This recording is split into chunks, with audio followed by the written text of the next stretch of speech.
Sign come up on the screen very soon. Yep, transcription and recording. Okay, we're good to go. So once again, very good evening, everybody. Thank you all for making the time available to be with us again this evening.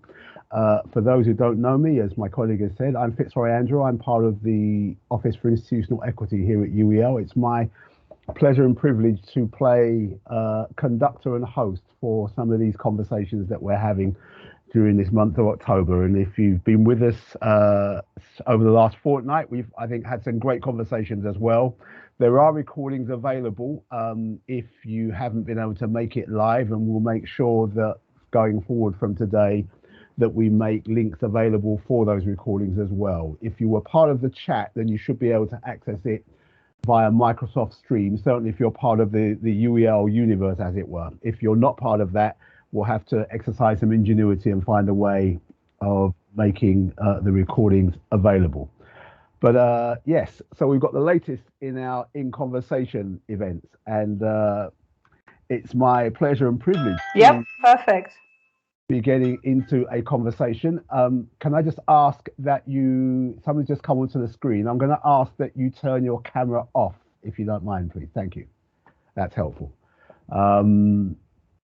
Yes, one of the joys of working on Teams.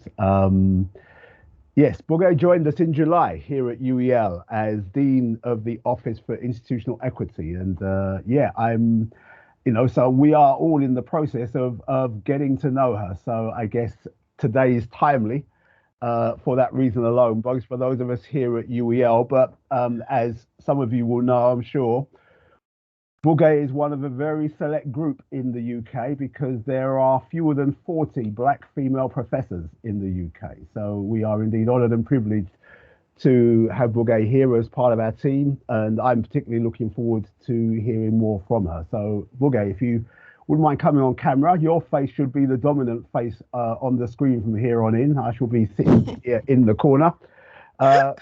Welcome to you. And thank you. Yeah, I know people are looking forward. Just the numbers here, I think, are constantly going to go up. So I think people are going to be very interested in hearing from you this evening. Now, we've shared a little bit in terms of the ground that we're going to cover this evening. So ideally, what we'll do is exchange between the two of us for around about 45 minutes or so, and then we'll go open to the audience as well. But depending on how things go, it may be that people have questions that they're keen to get a direct response from you during our conversation. So we'll play that by ear to some extent.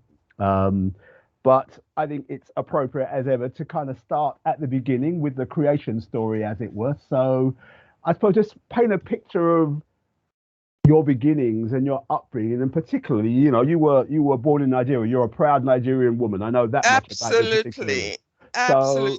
So for those in the audience who perhaps maybe aren't familiar with the Nigeria that you grew up with as well, maybe just paint a picture of the sociology of the country that you grew up in as well. Okay, thank you very much for coming to listen to me and my story, as he says, my creation story. I would say that, first of all, this is something I've had to do. We talk about privilege, and I think that it's very important that each of us recognizes the privilege that that we have, that has brought us to the position that we're in. This is something I think is very important to say, because I've had to realize that I got to where I got to because I had the support.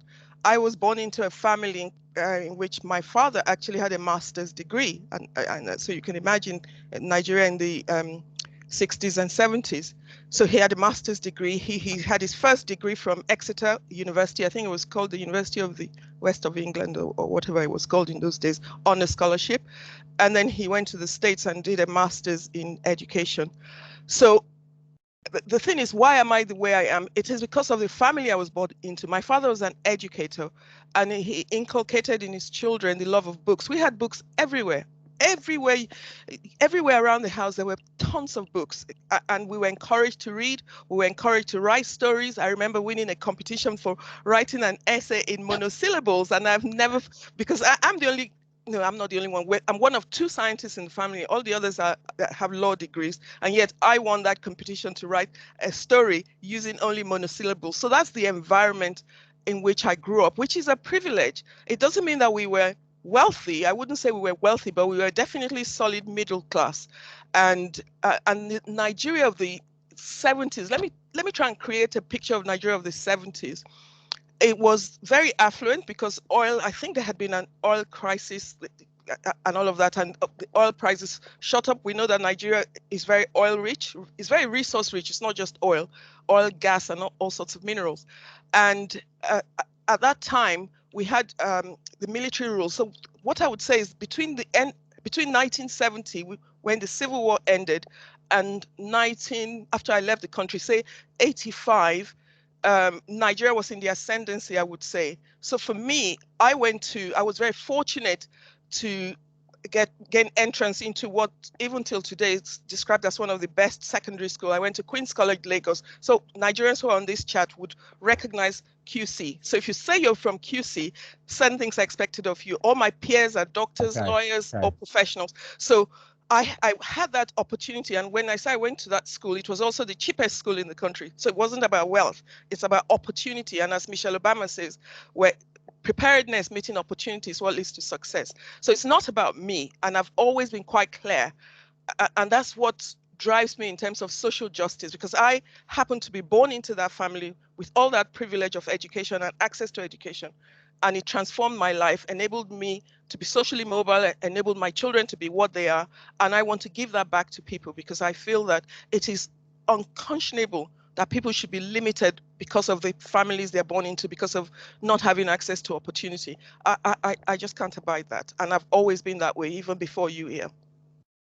Okay, no, that's a very vivid picture. That's great. So, you mentioned the writing and the books and so on. Was there a particular moment where you maybe realized for yourself, yeah, I've got something here and I should really take it as far as I can? Or was it maybe just the culture that you were kind of raised in, that things were expected of you? Okay, again, it is the culture, and I'll tell you why. In Nigeria, education is your social security. Okay. So even people who are illiterate wish for their children to be educated, because that's the main means of social mobility. And so the situation is different from the UK, where we are sort of fishing for students, always trying to fill places, whereas in Nigeria there are more people than there are places in the university. Mm-hmm. So the expectation was always that I would go to university, because all my siblings had that opportunity. So yeah. Okay. And beyond your siblings, my sense is that you're also part of a peer group in the broadest sense as well. Would that be so? Yes. Well, if you say peer group, you mean my friends and my university? Maybe a strata of society. Let me say it that way. Yeah, I would describe myself, well, I would prefer to describe myself as middle class. Okay, yeah. Yeah. But what you need to know is that between 1970 to maybe 85 or maybe 84, I can't remember, Nigeria had a solid middle class. Right. University education, okay, let me give you this example. University education was free when I went to university in Nigeria. It was free. And I got a scholarship on the back of getting a first-class degree in pharmacy. I got a scholarship from the government to go and do my master's and PhD at the University of Manchester. So all of that was free. That's the Nigeria I knew. Okay. But what I want to say is that I understand that the younger people haven't had that same experience. And what for me was different was in probably 84, 85, the World Bank and the IMF came into the country and said we had to have a structural adjustment program. Mm-hmm. Yeah. And in one fell swoop, the middle class was wiped out. And so you had this huge inequality between those who have stupendous wealth and those who have nothing at all. And I can't deal with that, because when you say wiped out, again, for those who maybe aren't familiar with this, just unravel that a bit. How were they wiped out?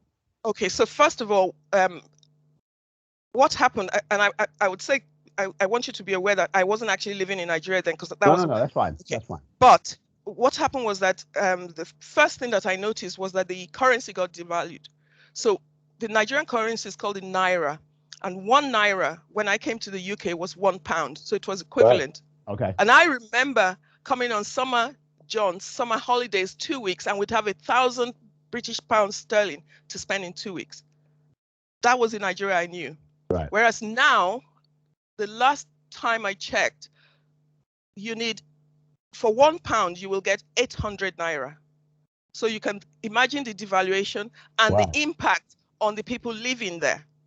Think about the impact on the people living there. Because it's outrageous. 800 naira can get you a lot more than £1 can get you here. So, that's why I said it was wiped out, because things became obviously exponentially more expensive. Sure, absolutely. Okay, yeah. When I was in university, if you graduated as a doctor, pharmacist, engineer, you got cars. The government gave you an allowance to look after your car. My husband used to get 50 naira every month. Apart from getting a car loan, he then got money to take care of his car monthly. Nigeria was that well off. And yet, when the currency got devalued, everything got exponentially more expensive. And of course, the oil, the crude oil, was cheaper for the Western and the people, whoever they were buying it, it was cheaper for them to buy. So they had improved access to our crude oil. But also, we had it was required that the borders be how would I say? We had to have open borders so that things that were banned from coming into Nigeria could now be brought in. And so that killed the indigenous factories, like, for want of a better word, in Nigeria. So, for example, when I was growing up, fabrics were made in Nigeria. It was a conscious decision by the government of the time, General Yakubu Gowon, who was a military leader, who decided that all things, we had to make our own things. There was an indigenization decree, to promote Nigerian goods, Nigerian made goods. But when the World Bank and IMF came back to restructure the loans and all of that, I must tell you this, and I will acknowledge it, that they understood the Nigerian, they understood the typical Nigerian leader, and they understood that the routine is through an economic sort of saying, okay, we'll give you these loans, knowing that those loans will be pilfered and end up back in their banks. Right. So they do that in order to get what they want. And because I don't know how to, many people have been conditioned to believe what they believe. Yeah. And that's why, again, I go back to reading.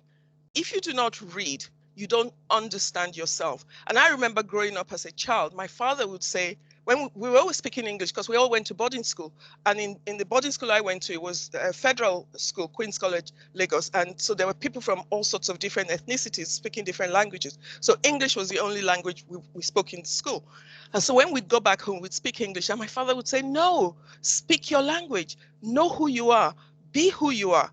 And he banned us speaking English in the house. And at that time, I'm not sure that I clearly understood, but he understood because he had studied in the UK and he understood the impact of social conditioning. And a lot of people have been conditioned to believe what they believe because they don't take time out to read and understand the world. Yeah. Sure. Okay. I'm picking up, and maybe this is me speaking as a father of daughters here, that your father was clearly significant for you in terms of your upbringing as an influence. He was a man of integrity. My gosh. A man of integrity. He was an educator.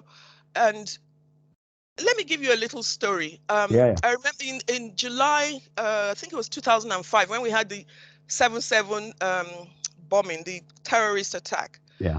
Unfortunately, my husband's godson was one of those who was missing and eventually found to be killed, Fatai Williams. And every evening after work, we would drive to their flat in London, Hendon. And so there were these four doctors who were talking about they all went to the same secondary school, and they were talking about their experiences of secondary school and reminiscing. And they were talking about their principal who would say, when you go to church in crocodile fashion, you come back in crocodile fashion, meaning straight lines, and all the etiquette and all of that. And I was listening to them, and I said to them, what school did you go to? And they said, Edo College, Benin. I said, you're talking about my father. And my father had been dead 8 years at that point, 7 years at that point. And these random strangers were talking about how he shaped their lives. Right. One of them sprang up, a consultant sprang up, went to get his camera, gave it to my husband and said, take a photograph of me and my teacher's daughter, my principal's daughter. He was so pleased and overwhelmed that I was sitting there and he was talking about my dad, not knowing that it was my father was talking about. So I feel that I had the privilege of being born to him. It is not because of something I did. Yeah. And that's what people need to realize. We talk about privilege that resides in the lack of melanin, but there's also privilege of economic and academic capital that people need to recognize, that not everybody has access to that. And that's why I always have time for students.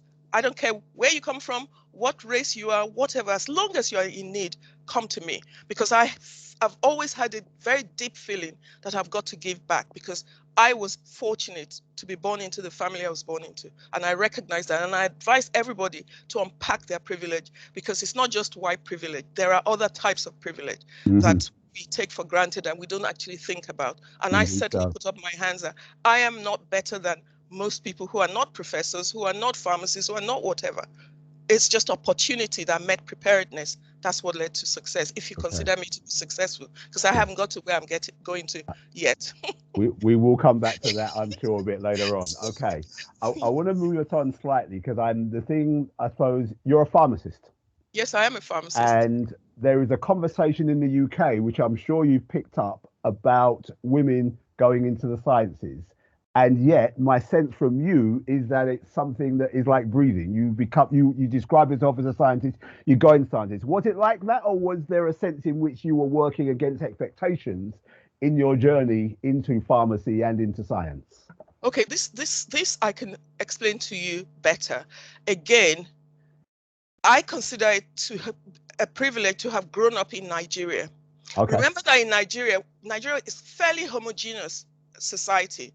Right. We don't, at least when I lived there, we didn't really even have Asians like you have in East Africa. West Africa, because of mosquito and all the terrible diseases you can get, it's fairly homogeneous. Yeah. And so people did whatever. You had women doing geology, engineering, medicine, pharmacy. It's nothing special. Right. That's who we were. And this is what I say to people, that because my identity was shaped in Nigeria, the sky is it's not even a limit. Yeah. Space is the limit, really. Wherever you can do whatever you want to do. Supported to do whatever it is. It's not about women don't do that, therefore I'm not going to do that. Whatever. No. Whatever. There were no barriers. In fact, the barriers were academic performance. Were you able to perform in order to be able to be admitted? Because it was very difficult getting into university at the time. There were very few universities. Now they have a lot of private universities, but when I was in Nigeria, they were just owned by the government, federal government, and it was very difficult to get in. But in terms of gender, I don't recall any issues with gender. Yes, yeah. So there were a lot of scientists, particularly in the health sciences. So medicine, pharmacy, dentistry, optometry. My younger sister is an optometrist. Right. So, those were courses that people did. So. Okay. Was there anything particular about pharmacy, or was it just, I've got a choice, this feels interesting, let me go for that? Okay. Again, because I said it was difficult to get in, that was what I was admitted for, which was really my second choice. Okay. Most young people want to do medicine, isn't it? But and if you got in for a particular course, if you did well, after 1 year, you could switch. But when I started to do pharmacy, a lot of people found pharmacy actually very tough. But it came naturally to me. Okay. And so I thought, I'm sure this is what I'm meant to be doing. And that's why I stuck with it. Okay, that sounds good. Yeah, but really my initial thoughts were, okay, I'm going to go and do medicine. But I wasn't accepted for medicine. My best friend, actually, who was doing pharmacy alongside me, switched to medicine, and she's a consultant anesthetist today. But I chose not to, because it was natural for me. It was something I didn't find difficult, so I just pursued it. Okay, gotcha. And again, I think you've kind of traced this, but just trace the kind of the journey. Your first degree was you studied in Nigeria, pharmacy in Nigeria, and then a master's after that. Was that in Nigeria, or was that over here? No, in Manchester, University of Manchester. Yeah, I did a master's in pharmacology and also a PhD in pharmacology. Okay. And then that would have got you admitted to the kind of the professional body and so on. And did you actually practice as a pharmacist, or? Okay, so pharmacology doesn't get, a degree in pharmacology doesn't get you into practicing pharmacy. Okay. Pharmacology is only just one of the subjects in pharmacy. So when I finished my degree, actually I had a job as an academic. Throughout the time I was studying in Manchester, I had a job to go back to Nigeria to be a lecturer in pharmacology at the University of Benin. Okay. But then I met my husband and my plans changed, as it does for women. And he was an academic here. So I decided that at that time, there were very few pharmacy schools. And of course, I didn't apply, but I felt that it was easier to go into pharmacy practice. So I did a conversion exam to be able to use my Nigerian degree. We have reciprocal agreements. So if you study pharmacy here, Yeah. you can practice in Nigeria if you go and take their exams and Right. back And forth. vice versa. I just did that and I started to work in Okay. the UK. Okay. So you did practice as pharmacy. So was there a point at which, because it sounds like you've always had that kind of academic track available to you as Yeah. well, was there a point at which you made the choice to say the academic life is for me, as opposed to being in the community, providing a service? Absolutely. In fact, my colleagues, many of the people I worked with, I used to teach them to death. I would take a topic, and even now, when when the patients come, I want to tell them about their disease, tell them about the drug. This is what it does. This. So my colleagues would say to me, "Bugewa, you shouldn't be here. You need to be a teacher.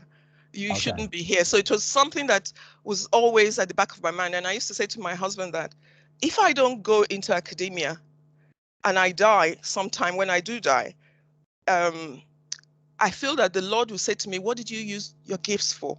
Because I know that I have a gift for, it sounds boastful, but I think I have a gift for teaching. I'm good at teaching. At least I've won teaching awards in both Kent and Sussex. So I must be good at teaching because students seem to enjoy my teaching. Yeah. All right. Again, I'm interested in, just for those that don't know, you tracing kind of your academic journey over here, but I'm interested in, because you had a teaching position potentially in Nigeria, and yet your academic career has developed here. So I'm interested in what influenced the choice, maybe to, or was it a choice to pursue your academic career here as opposed to being in Nigeria? That's what I said to you. My husband was living here anyway. Right. Okay. He was an academic here. Right. So at the time, and this is where he lived. So. Okay, gotcha. Right. So yeah, again, just to get that clear. So you married, you came here, started a family, and again, so just trace the journey in terms of the universities that you've worked at and the positions that you've held in those universities. Okay, so I worked as a pharmacy manager. In fact, I founded the pharmacy in one of the multiples, and many of the people I trained are still there, and I'm still in contact with them. But I felt towards the end of the 12th year that I was not using my brain, and I like, you know me, Fitz. I create work. Yeah. No, that doesn't happen. So an opportunity came to be a practice pharmacist in a GP practice, and as part of that, we had to do an audit of, there's a drug called statins that I take them. So I did a statin audit, and then I in the GP practices that were allocated to me, and then I wrote a report for the PCT. At the time, the CCGs were called PCTs then. Primary care trial.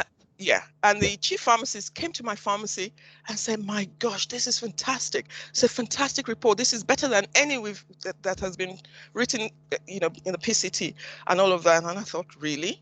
But perhaps he didn't realize I had a PhD, and so writing an audit report is really, what's that? So then an opportunity came. They were going to introduce the new pharmacy contract, and he headhunted me to come and work in the PCT. And so I left retail pharmacy and went to community pharmacy, implementation of the community pharmacy contract. So I was working with the NHS for about 18 months, but I knew that wasn't for me. Right. Okay. This would have been what, early 90s, something like that? No, in the 2000s. Okay. Right. So okay. I knew it wasn't for me. This was 2004. Okay. Because everything was too slow. If you know me, I'm a starter completer. I like things to happen when they need to happen. And the PCT, I used to say to my husband that I don't know what the future is for the PCT, but this is not me. Then the new schools were founded, and new pharmacy schools were founded, and I applied to the Medway School of Pharmacy, which is at the University of Kent. Right. And I was encouraged to apply, and I remember being very reluctant because I didn't want to move to Kent. We lived in Bedfordshire then, so it's quite a journey. I mean, changing schools for children and all of that, but I didn't want to move to Kent. But I went for the interview nonetheless, and met the lady who later became my, I would describe her as a sponsor, Professor Claire Mackey. Okay. And she said to me that I reminded her of herself, and she would like to work with me. And I was so disturbed because I liked my cushy life where I was living in Bedfordshire, and to move to Kent was turning everything over. And I thought, okay, no, you're not paying me enough. She matched the pay that the PCT, because the PCT, when they knew I was leaving, matched the pay that she was offering me. They didn't want me to leave, and she wanted me to come. But of course, I took the advice of my family, and we decided to move to Kent. Okay. So that's how we moved to Kent, and I started to work with Professor Claire Mackey. I joined the University of Kent in 2005 as a clinical lecturer, and within 2 years, I was made the deputy head of school. Okay. And director of teaching and director of learning and quality, as we called it then. Okay. So, but I had established a very close working relationship with Professor Mackey, and this is what I say to other people who look like me. It's important that you put yourself forward for things that you might think, oh, this is adding to my load, this is adding to, no, it moves you on. You can see from me, I'm not special, but because I'm the kind of person that's always looking to do new things, looking to do more and more, I was quickly spotted, and I was appointed deputy head of school, Okay. and so forth. So, yeah. Okay. And so from Kent, deputy head Yes. of school, and then where next? So from Kent, again, the same Professor Mackey, who that's why I call her my sponsor, had by then, I'm trying to remember now, 2 years after I got to Kent, she moved to the University of Sussex to be Pro-Vice Chancellor for teaching and learning. And she'd call me, Bugewa, we want to set up a pharmacy school. I said, no chance, I'm not doing that, I just can't. I was working with the current head of school of pharmacy at the University of Kent Medical School of Pharmacy. The pharmacy regulators brought out new standards called the Future Pharmacist, and it was completely different from the old standards in terms of how you have to teach pharmacy. Yeah. They wanted us to have an integrated curriculum, and underpinning the integrated curriculum would be an educational philosophy and an assessment philosophy. So you had to really articulate your thoughts about how you want the program to look. And the then head of school, Professor Cumming, said, oh, you're director of learning and quality, you do it. And this was completely new standards. So not many schools had done it. And in fact, the schools that had done it, many of them had not passed accreditation. Okay. And so this was a huge task, because you have to redesign the course, the whole course, all 4 years, and then present before an accrediting body. And they'll ask you all sorts of questions. Think about curriculum review. They'll ask you all sorts of questions. Tell me about your assessment philosophy. Tell me about the nature of assessments. You have diagnostic, formative, summative. How do you prepare students to acquire the learning outcomes? How do you measure that they've demonstrated learning? All those kind of things. Yep. So I did that at Kent, and I was really proud that we got successful accreditation with no conditions, no recommendations. It was all ticked. Okay. I was so proud of that. One of the best days of my life, actually. I often forget that because that's many years ago, 2013. I was really, really proud of that, because without that successful accreditation, the school would not be able to recruit students. Mm-hmm. So, and we had no recommendations, no conditions, nothing like that. And so on the back of that, when I was invited to apply to the University of Sussex, I thought, you know what? This is all fresh in my head. I can actually do what I really want to do, because it wasn't everything I wanted to do that was permitted at Kent.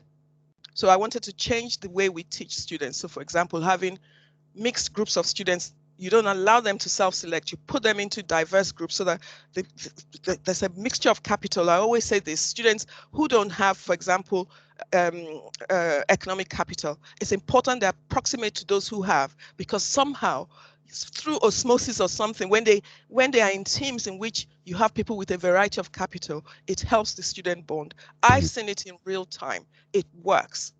Groups become teams if you do something. We did team-based learning, and it wasn't team-based learning for all the teaching, but just for workshops and seminars. It was all based around team-based learning, and it was fantastic.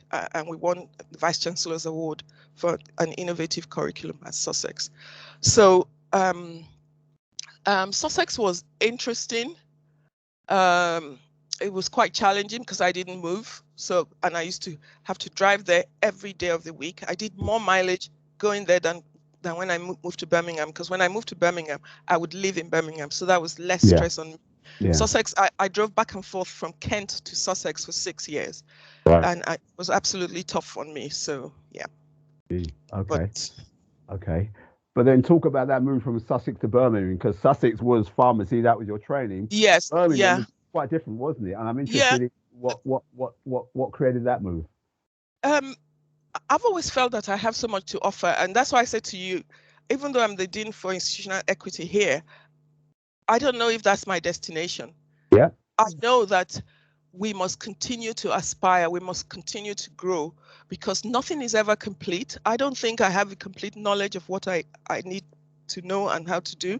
Okay. And so the opportunity to go to BCU came to be to lead on access and participation, and I loved that. Okay. Because looking at data around raw data, obviously it's been obviously manipulated by the strategic planning team, but looking at data and looking at the gaps, success gaps, as I say, I know we focus on awards, but I look at success gaps, the access, white working class boys, continuation. Who are those that are not progressing? Why? And when I say progressing, who are those that are not continuing? Who are those that are getting the degrees that means that they can't go into the kind of jobs they want? They can't enter into postgraduate training, because if you don't have a 2-1, at least a 2-1 or a first, it's very difficult to get a grant to actually do research. So when you give a student a 3rd or a 2-2, you've completely cut them away from academia. How is that acceptable? I feel, and I know it sounds naive, but I always feel that if you put the right support in place, and if the student has an interest and is prepared to work hard, they can achieve what they wish to achieve. I really do not accept the deficit model, because I think the deficit is on us, because we don't recognize that these students who dare to come into this space that's been created by people and for people who do not look like them. Think about the audacity of coming into that space where all the leaders look a certain way, all the people who teach you look a certain way, and then many of your peers look a certain way, and yet you want to succeed. For me, when I came from Nigeria, that didn't bother me, because I was secure in my identity. As far as I was concerned, I went to Manchester. I expected everybody to look the way they looked, and my expectation was that I would leave to go back to Nigeria. So I wasn't emotionally bothered. But for people like my children who were born here, who have every right to belong, why should they? Think about it. I feel they come into the university with assets that we need to tap into. Because imagine wanting to have, you have that ambition, you want to be whoever you want to be. Who are you to put barriers in front of them? People they talk about traditional student. What does that mean? When I come from Nigeria, we're 200 million. I don't know what the population of young people are, probably 50 million. Yeah. Many of them struggling to go to university. Traditional students to them look like them. Yeah. Traditional student is whoever, it just depends on where you are. Yeah. It's not special to be anything, not special at all.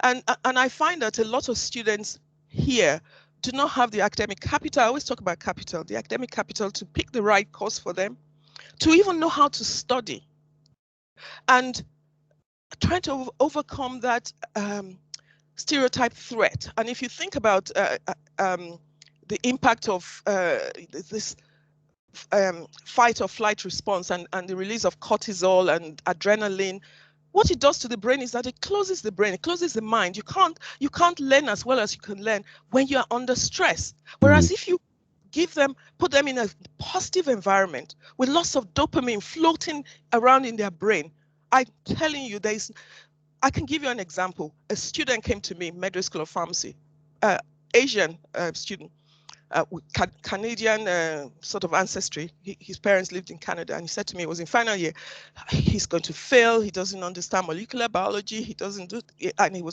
I said, okay, sit by me. I like students to sit by me rather than in front of me. I said, okay, tell me what it is you can't do. And then we started to investigate and talk. I put him through the study cycle, how to organize your day in terms of having 4 study cycles. So in 1 hour of study, you will have 5 minutes to decide what you want to study. Then you'll have maybe 30 minutes to actually do the studying. Then you'll have another 10-minute break. So that where's that taking me to? And then the last bit, you review what you've studied. I said, have 4 cycles like that.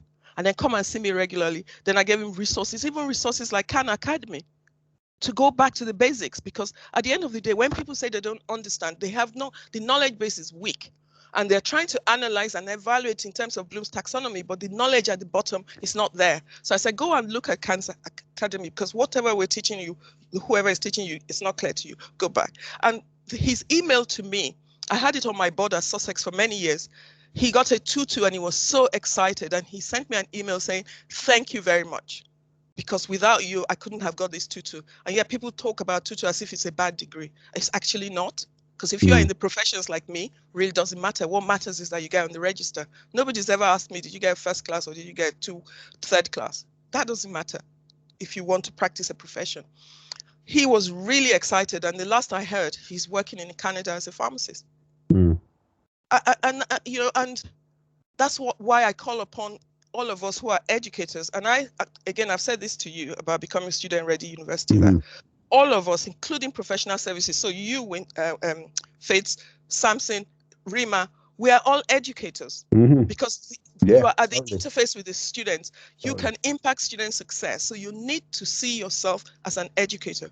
And we need to look at students that all of them have the potential to learn. We just need to make sure, this is why equity is important, because people have different needs. So for example, when I went to Manchester, because of my high academic capital, I didn't really need any support, because I knew who I was. I came from a strong family, academic family. So I knew how to study. And even if you were mean to me, I didn't actually recognize racism as such. Like I've said before, I just thought they were wicked. And in Nigeria, we have many wicked people. So I just thought, I never linked it to my race, because it wasn't something I grew up experiencing. It's now, because of my wider reading and because of my children's experiences, that I realize how things are. And I feel that a lot of people just need educating. They just need to be told about the history of this construct of race. It's not real. It's about power. And we just need to understand it. I'm not here to threaten anybody. I'm not here to accuse anybody, but I just want to inform people to read. I've been known to, I think one of our last talks, I don't know whether it's this talk or another one, I shared readings that people could read to find out why the world. That was last week, yeah. To find out why the world is the way it is. I wish Howard Zinn had not named his book A People's History of the United States, because it's really a people's history of the world. It's not just the United States. It's so important that we read. Read Naomi Klein. Read the other book, John Perkins' New Confessions of an Economic Hitman. That's what happened in Nigeria. We had economic hitmen, which is what decimated the middle class. But a lot of people think, oh, Bugewa, you're always saying this. I said, but it's fact. Go back 500 years and go and read about the splendor of Benin City. Read about the splendor of the African, what do you call them, empires, the Benin Empire, Songhai Empire. The richest man in the world at one point was Mansa Musa. The first university in the world, and there's ancient manuscripts to support this, was Sankore University in Timbuktu. Google it and find out whether I'm telling a lie. So we need to, it's like I did a student voice research at my last institution, and one guy from the Punjab said to me, it was when he took a module in Black Studies at my other university, they have a Black Studies degree. He took one module. He said he was then finally able to peer beyond the behind the, how did he say, the curtain of colonialism, because they had been trained in the Punjab that there was a hierarchy. The whites were at the top, and we, the people of African heritage, were at the bottom. He said he had to take that course for him to be able to rip the curtain of coloniality based on what he had been trained. And many people still are behind that curtain and don't realize that the world is the way it is because of what happened 500 years ago. And what we need to realize also is that it's not a fight about race as such. It's not. The fight is about class. The upper class have the money and the power, and the lower class do not. And therefore, we, all of us who are not in the upper class, are in the other class.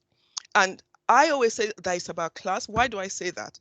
Because I watched a film, the young Karl Marx. It's a Raoul Peck documentary film, the young Karl Marx, and the way it was described how Karl Marx and Friedrich Engels wrote the Communist Manifesto because of the poverty they saw in Manchester, in the mill houses of Manchester, where children in the winter were walking barefoot in the snow and all of that. So I thought, let me go and find out about England in the 19th century. And I was amazed that there was so much poverty, that the parliament did not represent the working class. Only the upper class were represented by parliament. Do people know that? And when the working class protested, we had the Peterloo massacre. How many people know that? It is important that we know history, because I say it's class. Why do I say it's class? It goes back to Bacon's Rebellion in maybe 1679, when the indentured servants, the Scottish Irish servants, teamed up with the Africans that had been kidnapped from their lands to come and work in the New World, in the Americas. They teamed up with them to fight against the upper class. And then the upper class thought, gosh, there are more of them than there are of us. So what I'm going to do is develop a construct of race, because the Irish Scottish servants look like them. And so they made them the slave masters. So and you know, at the end of the day, if you have more opportunity, people tend to, and it's natural, it's a natural instinct that if somebody says, okay, I'm going to give this to you, you're going to take it. So that's where race started, 1679, according to the book I read. So, and we need to understand that it was another form of control, because what the working class maybe do not realize is that they're being given crumbs on the dinner table, under the guise that, oh, don't worry, you see, you're superior to them, they're only 3 feet human. But actually they're getting crumbs. And if you go back and read your history, you understand that, my gosh, this is about class. It's not just about race, it's about class. Okay. Is that too political for you? Well, I think I'll let our audience decide that, because I'm sure that's probably sowed some seeds in the audience. But I just think there's one more thing. I guess really what we've done quite nicely is to arrive at the present day. Okay. Dean of the Office for Institutional Equity here at the University of East London. And I guess just say a bit about 3 months in, July, August, September, October, nearly 4 months in now. What you're finding so far, how you see the journey shaping up. And it is a journey, as you said, it's not a destination necessarily. And just, you know, some of the ambitions and goals that you are seeing that you want to make happen here at UEL. Now we want to make happen. Yes, we want to make happen. I work as a we, I don't work as a me. Yeah. No. Okay, obviously you know about it. One of the first things I was tasked with doing, and which was important actually for me to do, was to sort of articulate my thoughts around a vision for institutional equity. Because when I saw the job description during the application process, I thought, my gosh, this job speaks to my soul, because I've always been very passionate about social justice, about fairness, about equity, because I think it's unconscionable that only certain types of people get promoted.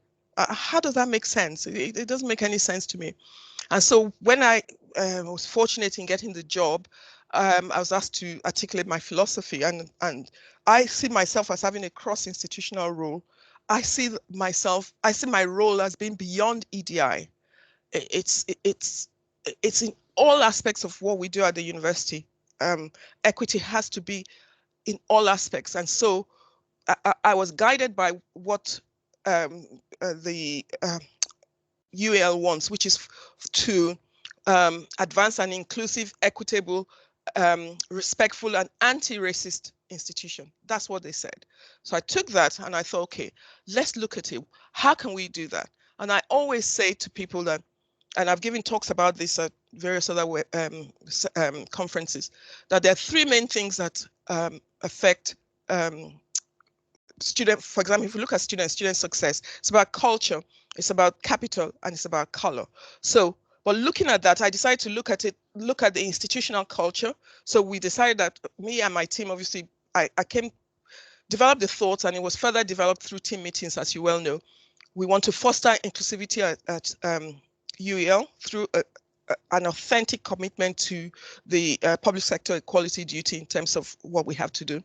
But we want to also promote student success in terms of the three things I said, the culture impacts on students, the way we teach impacts on students, and we need to close the success gaps, because I felt that the focus seemed to be award gap. What about people who are not getting to the end? What's happening with them?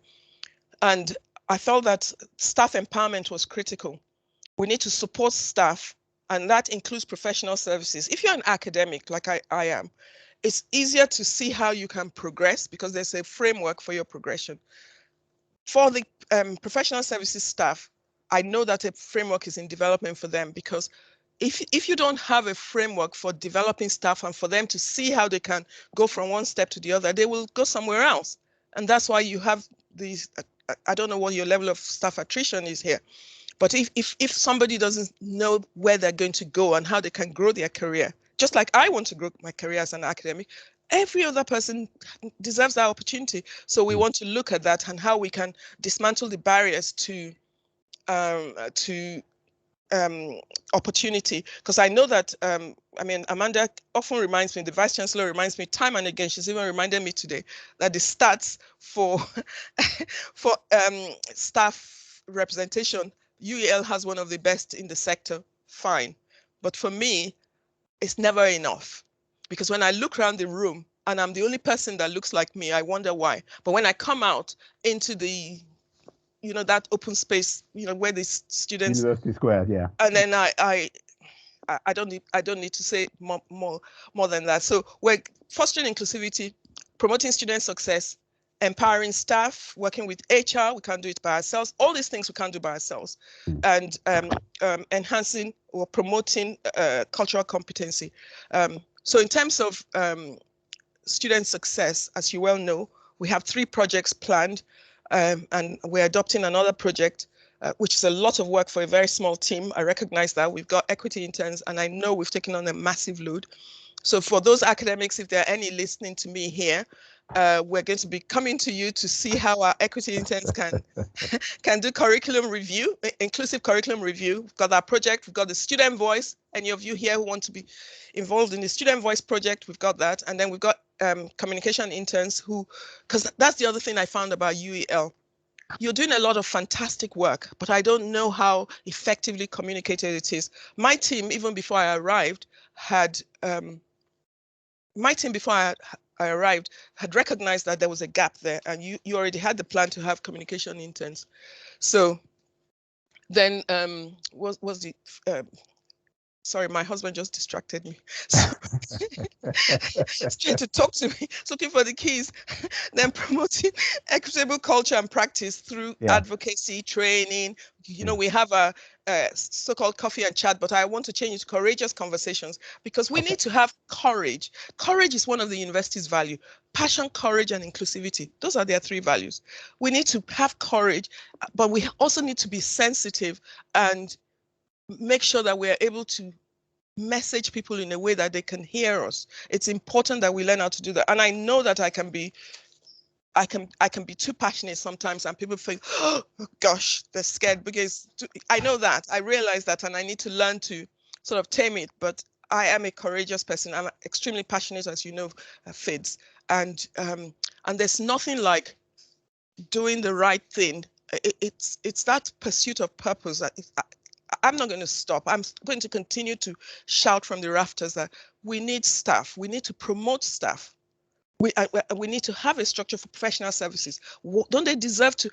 I said because we had, what did we have today? What's it called? Roadshow. So for the senior team. And I asked that question of the director of HR. How can I be like you? If I'm working in HR and I want to be like you, tell me the steps. How can I get to be like you? Because it's important that we identify how people can grow and develop and be promoted. Okay. So lots there. And that's great. So that's taken us just over the halfway stage. So I think that's a good point at which maybe now to go to our audience. We've got a good number in the room, and the floor is open really for questions or comments or observations. If you feel that you want to come on camera, or at least on mic, then you're more than welcome to do that. Winston, I can see your hand up, so You have first mover advantage, so yeah, you've got the floor. No, I was hoping someone else would start, but just in case no one started, I would go. But Yeah, if no one else wants to come in, well, Buge, really, I don't know what to say. Just I smiled from when did we start 6 o'clock, and kept nodding my head until we're now nearly 7 o'clock. That's just really fascinating. First of all, comment. I love the way you own your class, because one of the things in the UK is that a lot of people who are middle class try to deny it. Which is kind of a strange, perhaps a UK British kind of thing, that they don't want to admit they're middle class for some unknown reason. And I also love the fact that you enjoy being an academic, which is always good for senior management, I think. But you mentioned something about a Black Studies module and how a student benefited from it, and this was not a Black student, but Punjabi. Punjabi student, and I've always thought that, especially given the university we are, should we have a Black Studies module, or somehow have Black Studies incorporated in the mental wealth modules in some way, so that our students leave with something extra from being at UEL, that experience beyond the surface. They because our students will mix with a lot of diverse students, but it doesn't go beyond that in terms of having that deep understanding of the people that they're mixing with and that kind of thing. So yeah. What I would say to you is go back to my experience in Nigeria. In the university in Nigeria, in your first year, at least in those days, I don't know what happens now, we had to do a course, a module called General Studies. And as part of that, you did history, you did logic, you did English, and all. It wasn't credit bearing as such, but you had to pass in order to progress. So it's pass fail. And I think it's important. It's not just Black studies, it's also South Asian studies, because I've also read about what happened to the Indian subcontinent for perhaps, I don't know the history too well, but I think it was like 300 years or something, hundreds of years. And it's important that their history is also acknowledged. But yes, I agree that we should have a module like that, because I'll quote James Baldwin, who says, know whence you came. If you know whence you came, then there's no limit to where you can go. It is important that history of our people is told. It is important. And when I say our people, wherever you've come from around the world, that history should be embedded, particularly in the mental wealth module. And it could be a recommendation, because we plan to review some of the mental wealth modules. Well, the equity interns will do that. Maybe it's one of the things that we want to explore. But I think it's important, because why is it important? It gives you a sense of self. Can you imagine if the student is in the class and learning about, let me talk of Africa, because that's all I know, African history, and they learn about Mansa Musa and his journey to India, and how the price of gold fell dramatically because he took so much gold with him and was giving it away freely, and it almost lost its value. Think about when they learn about the majestic Benin Empire. A lot of our artworks are in the British Museum. If we are barbarians or whatever it is they paint, why is our art of value? We need to seize the narrative and tell the truth. And I think having a module that covers the history of the people who've been oppressed, colonized, and all of that is important. And it's not even just South Asia. I remember reading a book called by John Pilger, The True Rulers of the World, and I read about what happened in Indonesia. It was recently even in The Guardian. Read that book. And I was reading it whilst we were in Bali. I was so shocked. After the one day of going out and I saw the poverty, I couldn't go out again. I couldn't wait to leave, because it was so shocking. The poverty you see the Balinese living compared to the visitors. So it's not just Africa, it's not just South Asia, it's around the world. And it's important that we are aware, not because we want to be aggressive or anything. It's important to know who you are, because when you know who you are, it frees you, it frees your mind. You can do whatever you choose to do. So, that's what I would say. But I don't know if it will be accepted, but I think... I think it would also give UEL students a unique kind of a selling point as well, because they have that, that extra that other graduates won't have in this, because it's mental wealth, which is all about employability and that kind of thing. Yeah. They'll have something extra, I think. And it will also help the students from the dominant ethnic group to actually learn about history of other lands, of the global South, of, This world is it's a large space. There are more people here than, you Not know. not not sorry, not just students, but academics, because that they should also perhaps do some of this. I think to learn some of this as well. Yeah. I'll stop now. Let someone else. Okay, so Thank you. Thank you. yeah, thanks as ever, Winston. And can we call you Professor Morgan now, Winston? Is that official? Yes, It's yeah. kind of Well, widespread. it's always been official. It's Okay, just those minor issues that we'll sort out eventually. But yeah, yeah. okay, Congratulations, Professor Morgan. that's great stuff. So forgive me if I don't pronounce the names absolutely. I can see Tanish, and it's a spelling I'm not familiar with. You've got your hand up. Welcome to the conversation. Yeah, if you want to come on camera as well, that'd be great. But the floor is yours.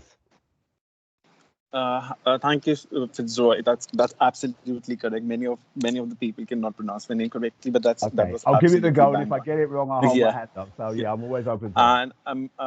And thank you, Dr. Apampa. I'm much honored to be in this talk because what I discovered from overall conversation as a student right now, as an MBA student right now, what I could understand was the way you had conducted yourself over the years and how you have shaped your career growth and helped shape the student personality over the years is commendable, and that is kind of personality which I have. Actually, I'm kind of a person who has always given to the society and would love to give back to the society, coming from any part of the world.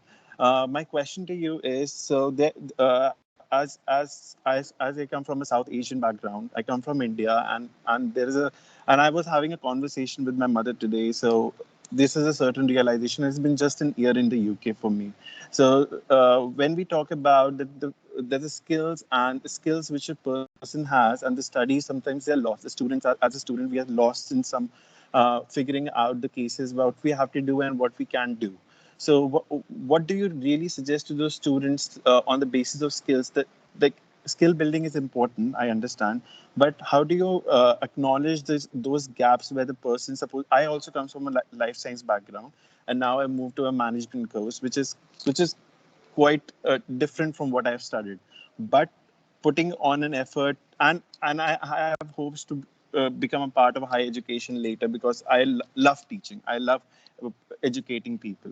So what are your suggestions for a student like me who would love to go back to the society and give them back all the knowledge which they deserve actually, and bridge that gap between what we learn and how can we progress about it?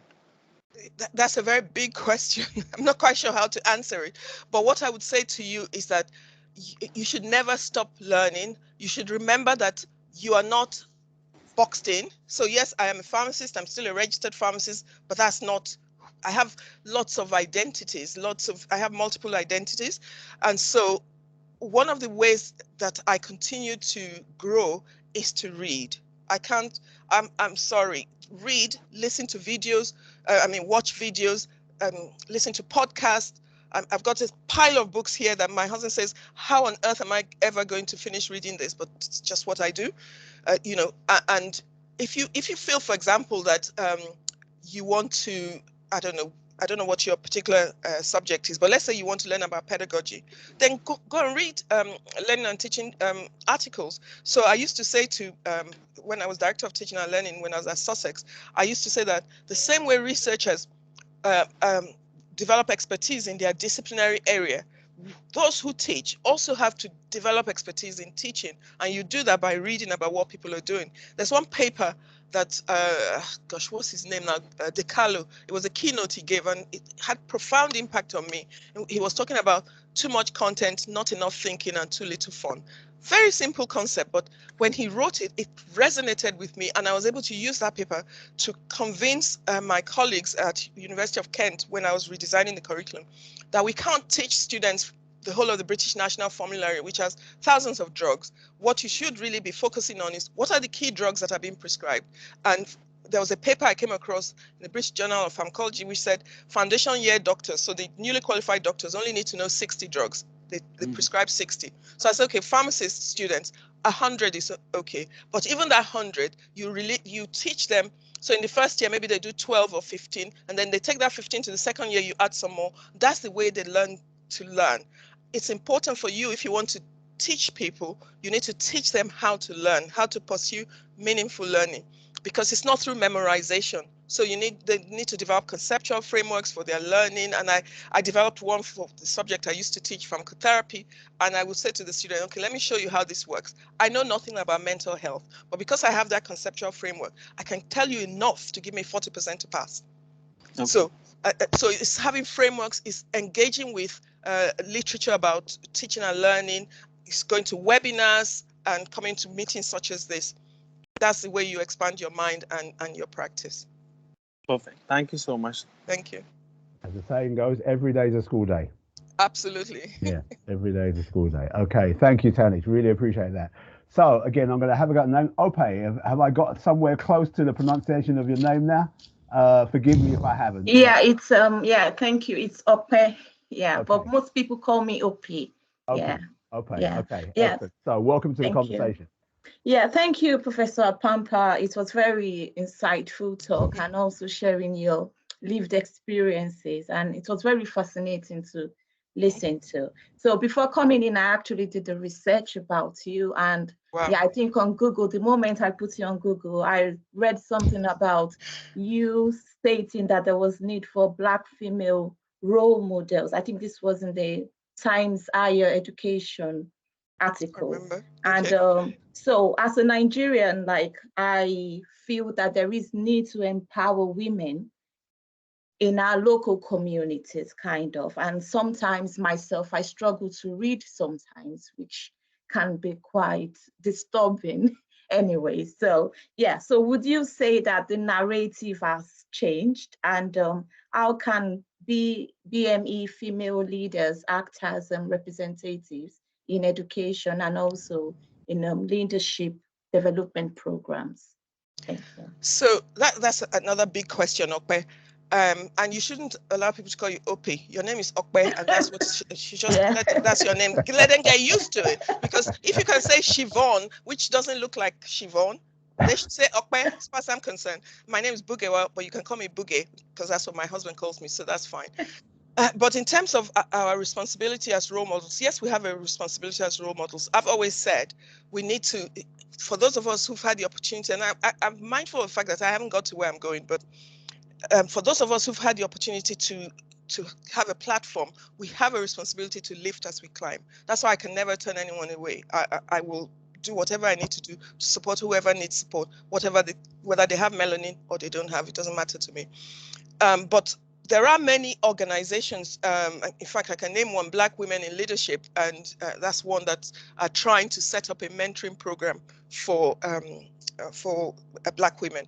But I think they got slightly derailed because of the pandemic, so I'm sure it will come back up. But there are many organizations like that, even within Nigeria, and I don't know about other African countries, but I'm pretty sure that they exist there too. Remember that education, we are educated in Africa, we're educated in the Caribbean, we're educated all around the world. It doesn't belong to anybody. So yes, people need role modeling, because the issue in Nigeria, again, because that's all I know, the issue in Nigeria has been the decimation of middle class and the huge divide between those who have the kind of wealth as unimaginable in Britain and those who don't. Because that's the thing about Nigeria, they have stupendous wealth. Those who have is stupendous, and those who don't have nothing at all. And so, but role modeling is important, but it's also about our behaviors within the roles we occupy, demonstrating integrity, demonstrating honesty, making sure that your word is your bond. So for me, if I say I'm going to deliver something, I always deliver. I don't make excuses, I just do it. Yes, sometimes one can be close to burnout because there's so much to do. Sometimes I say to my husband, my head is full because there's so much I have to do. But you say you don't read. I don't know how you don't read. I actually don't know, but start small. Yeah, I struggle. I do read. I'm a PhD student, but I just struggle and I'm not saying I have younger kids. Yeah. Yeah, but I'm not saying study. I'm just saying read. There are books you can read, like Mindset, Carol Dweck. I'm looking at the books on my table. I've just recently bought one, Post-Traumatic Slave Syndrome. I mean, there's so many books in this world that we can read, and Yeah. it's such an interesting, but I understand you have children. I've been through that, and I know that that can be challenging. So don't worry, whatever little you can do is enough. Just do it little and often, and that's what you should do. And I'm very proud of you that you're doing a PhD at UEL. Congratulations. Thank you. And Thank don't you very much. hesitate to reach out to me anytime. Oh, I will, definitely. Yeah, thank you. Okay. I can see that Francis has his hand up. I'm going to come to you in a minute, Francis, but just to build on Opa's question, there was a question that we had submitted in advance.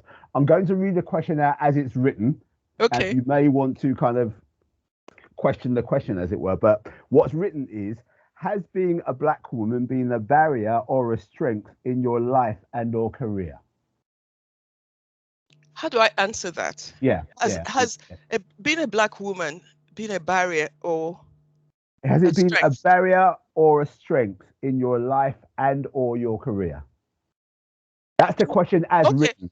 Okay, you but might want if you unpack that question, sorry. If you unpack that question, yeah, that would be my inclination as well. So go ahead. Yeah. What are the options? I am a proud black woman. It's who I am. I can't be anything else. So, do I take pride in my blackness, and has it been a hindrance in my career? It's not something that I actually think about on a day-to-day basis, because my identity, to be honest, is being Nigerian, Shekiri woman. That's my real identity. It's not so much a black woman. And so being Shekiri, being Nigerian, being African has not been a barrier. Has it been a strength? It's almost like asking whether there's privilege in blackness or a lack of privilege. Remember, I started this conversation by telling you about my privilege. My privilege comes from the family I was born into, that my father had an education, therefore we were all educated. And I was proximate to people who went to top universities. My older brother went to King's College, Cambridge. That's where he did his PhD. So that's the privilege I have. So I've never really considered whether my skin is a hindrance or not, because it's just who I am. That's part of me. That's who I am. And who I am is somebody who's deeply proud. I have I can't imagine standing in front of somebody of a different ethnicity who thinks they're better than me on the basis of what? Is it on the basis of intellect or ability? No. I was a sharp student when I was in Manchester, straight from Nigeria, sharp student. So how on earth? I remember going for my PhD Viva, and my supervisor said, oh, the external examiner thought this, and you need more experiments, because I did science lab work. You need this, you need that.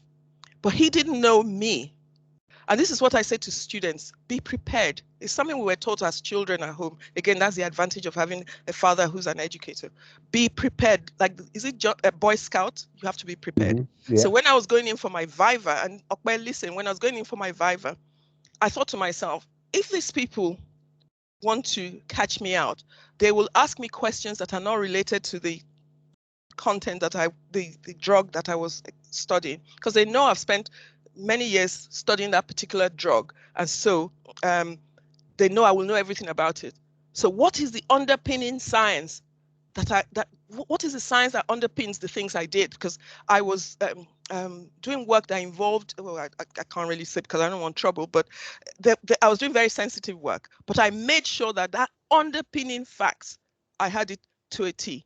I then went for the Viva, and those were the questions I was asked. There was nothing I was asked that I could not answer, because I was prepared. It's not because I have a better brain than anybody else.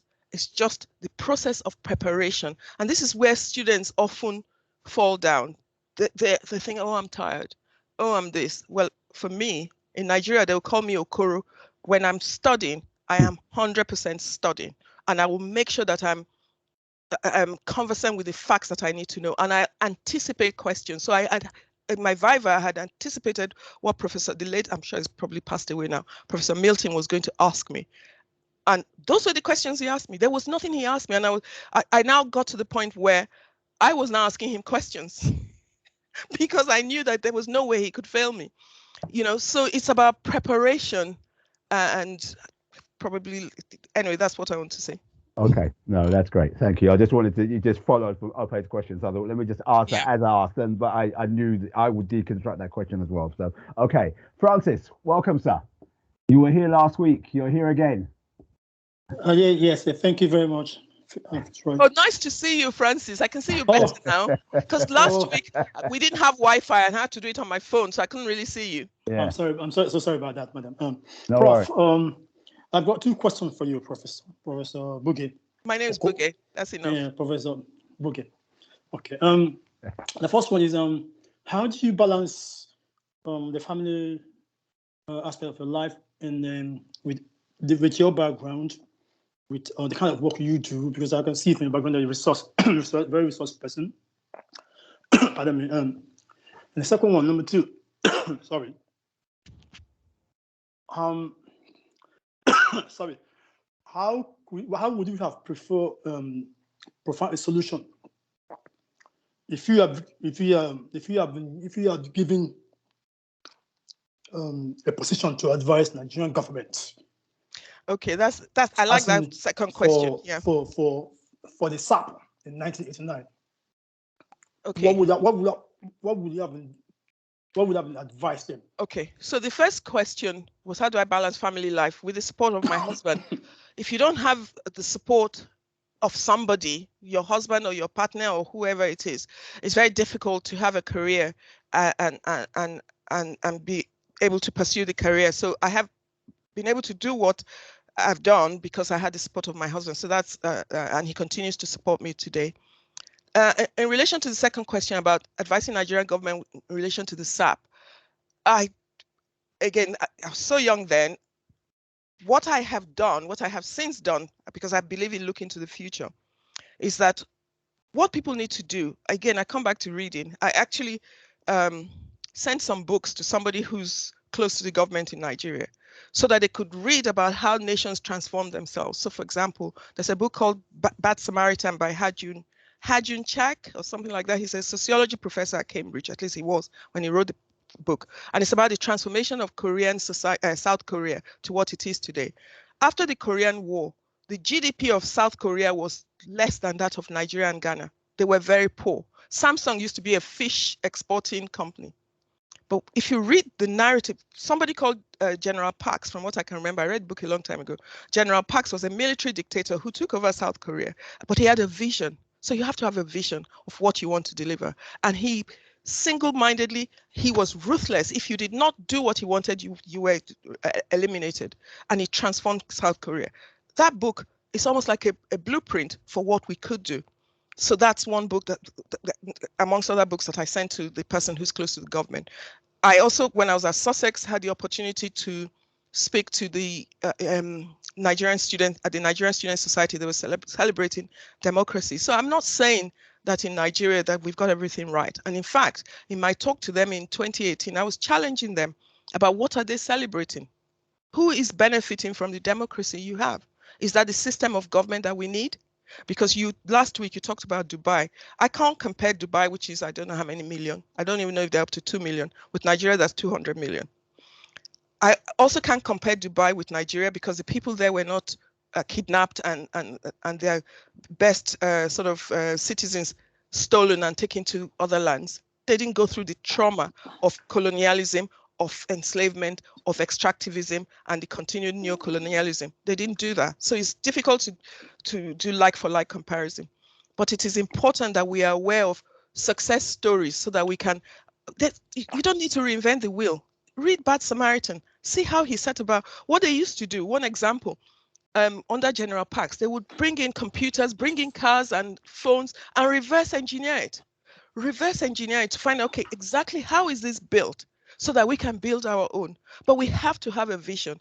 I've been to Dubai, and in Dubai, when you go on a tour, they tell you about their vision. They haven't got democracy. I don't think democracy is the system of government we need in Nigeria. Socrates, I believe it's Socrates who said, democracy is not this democracy in a population that's not 100% or at least majority educated. It's like somebody who's not, I'm not being very articulate, but he said that when you have a democratic rule in a place where you don't have the education to support it, it's like getting just any random person to sail a ship into a storm. Democracy is not the government we need in Nigeria. It is not benefiting the Nigerian citizens. And you talked about Dubai. Dubai doesn't have democracy. Dubai has a vision. The emir and his team, I think there were about 40 of them, have this vision for transforming Dubai so that even when the emir dies, the next emir carries on the vision. We haven't got that. Every 4 years, the government changes. How on earth are people, and I don't blame the people who vote for the people they vote for, because if you're desperate, you have to feed your children. So you do what you have to do. That is why it's not the system of government we need. And I gave that speech at University of Sussex in 2018 and challenging them to read, to actually think critically.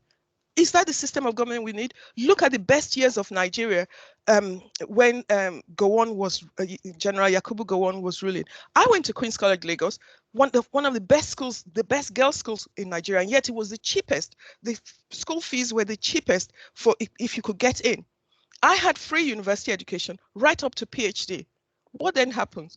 So think about it. Who is the Nigerian situation benefiting now? So that's what I would say to you. It's not for me to advise Babangida or whoever it was that's accepted, but you know why they accepted what they accepted.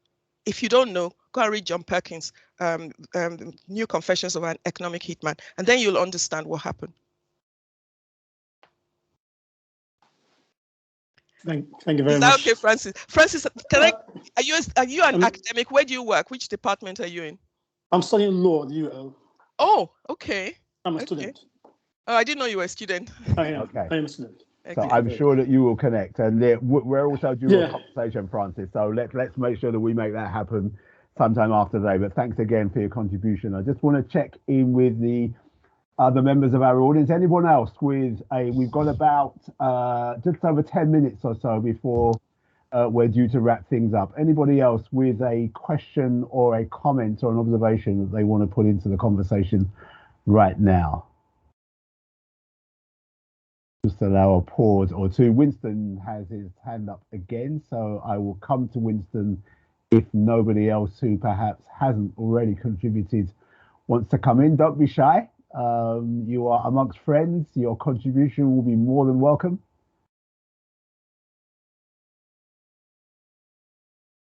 Okay, Winston, looked like it's over to you again. Okay, again, I was hoping someone else, but I'm just there as backup. So it was about your last comment, Bugewa, about democracy and how it doesn't really work for Africa, and perhaps even in the Caribbean as well. And I think you're right on one level, but the problem is, whereas I've always noticed this in perhaps in the Far East and even in the Middle East, those countries who are effectively dictatorships are allowed to get on with it. Whereas when a strong man or strong woman or whatever it is takes over in either the Caribbean or Africa, and who they could actually benefit those countries in the long term, they're always put under so much pressure that they basically fail, claiming that they're not democratic. Whereas I've noticed a lot of non-democratic regimes are allowed to flourish and just survive in other parts of the world. Whereas when it comes to Africa or the Caribbean, what I've noticed is, as I said, as soon as a strong man takes over, there's this fuss about, oh, it's not democratic, we need to have democracy. And so that's why I think they don't thrive to a certain extent, because those governments aren't allowed to thrive and survive. I don't know what you think about that. But it's absolutely true. Africa is so blessed. We have resources. I mean, I don't know if you watched King Leopold's Ghost. I wouldn't even recommend anyone to watch it because I was traumatized, and that's me that watches lots of things.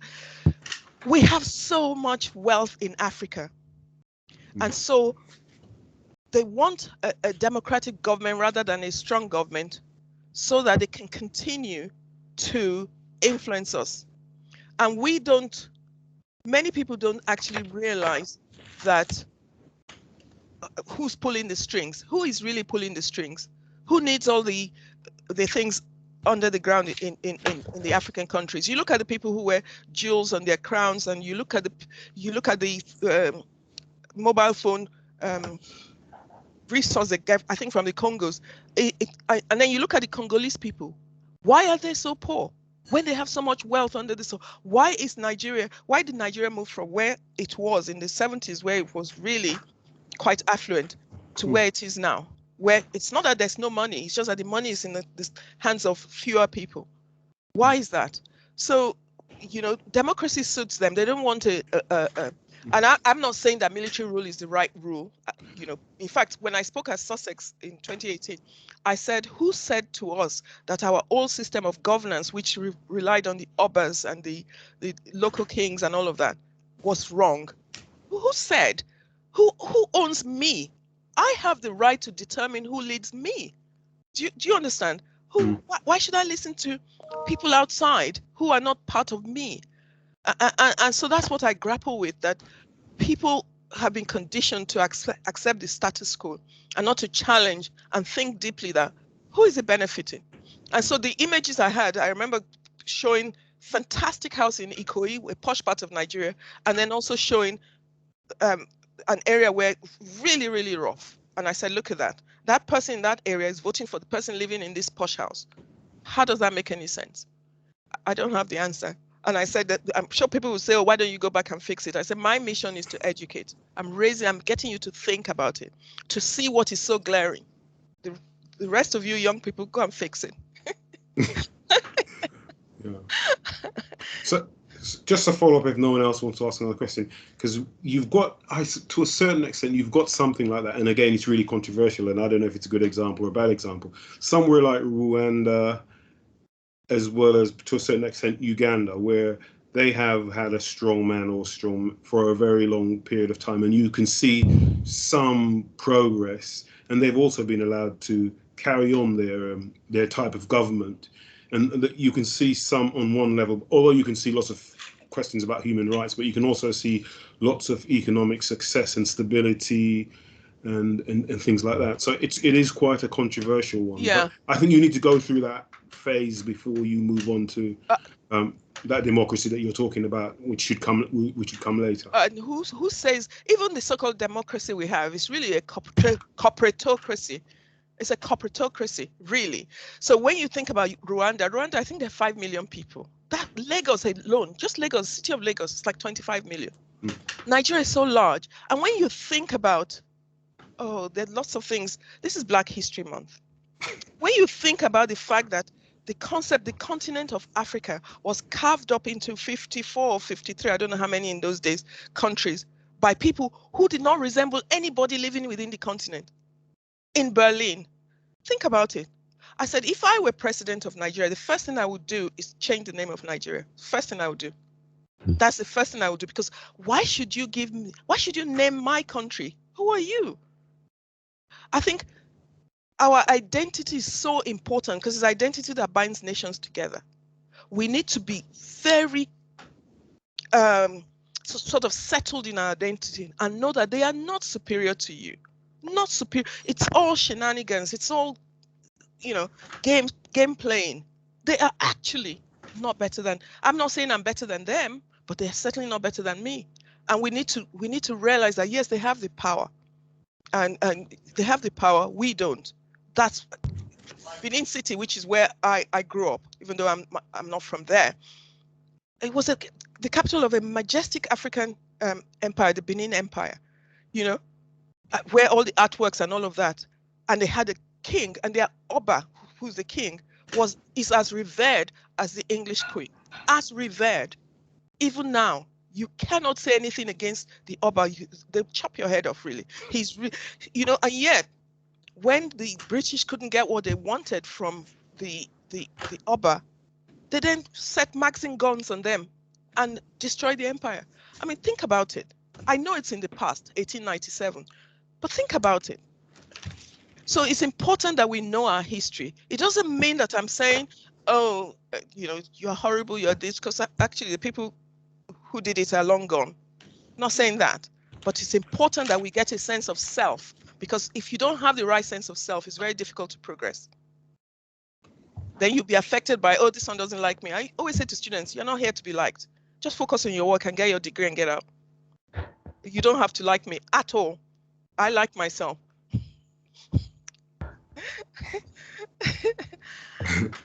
Thank you again. Thank you. Thank you. Okay. We have about 5 minutes of our scheduled time left, and I always like to land these conversations on a note of optimism, because I think optimism is important, and I think you have radiated optimism throughout this conversation as well. So I just want to pose you the question: what, with your journey so far, with all the accomplishments that you have, being now here at UEL with the task that we collectively, not just the office, but I think collectively as a university, every colleague that's here, the task that we are setting ourselves and the influence that we can play in making that task happen. What do you see that gives you optimism about what we want to achieve? First of all, UEL, the fact that even the office exists tells me that change is happening, that UEL had the foresight to set up the Office for Institutional Equity. I've been in many conversations which convinces me about the pursuit of purpose in terms of institutional equity. It's not lip service, it is real.